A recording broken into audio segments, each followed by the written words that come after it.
padot mi ulenau na boy pasina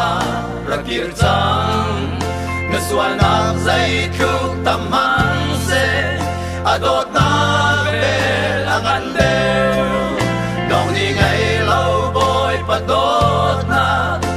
cha zung sa in alwa nun na pi nong chu adurak ting chang come to boy ni an ha go lona dong cham lo boy pa lot na suana ya te ai cham bu dot na mi sual kan lei a atang mi amin a boy Giêsu Christu kan cha lam le biết tak le nun na si mi sual nang le kai ai o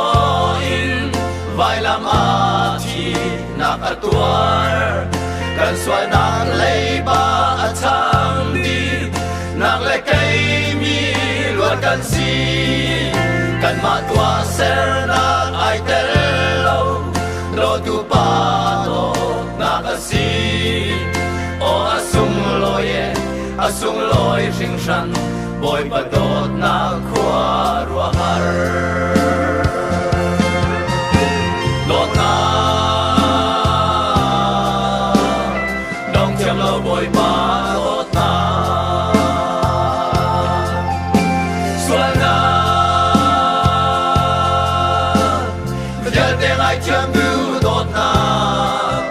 mi sual kan lei a atang mi amin a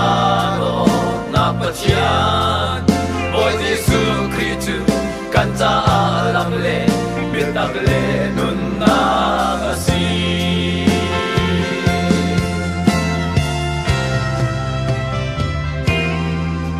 velai u tu le no ngai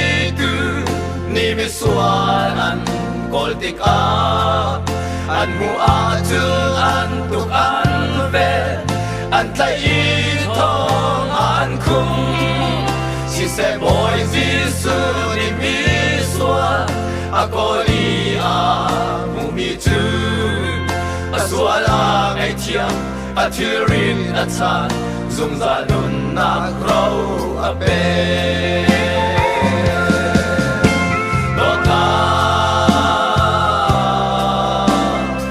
cham lo boy pa tot na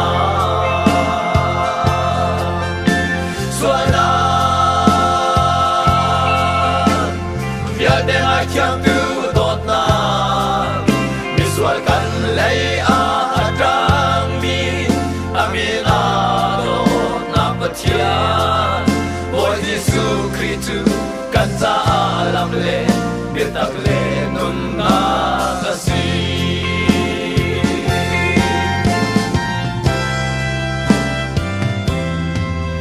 sing tu no pa ule nau ni thot mi una nan mo boy pa dot na ni an lo atu tiang in an ha go par fun na zai man ngai lo in do tu boy pa tu pan chang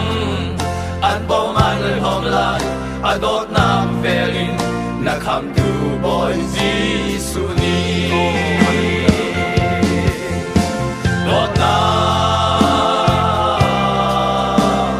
dong cham lo boy pa dot na sual na ya ne ai cham du dot na mi sual kan lei a atang mi amin a boy Giêsu Christu kan cha lam le biết tak le nun na ka si dot na dong cham lo boy pa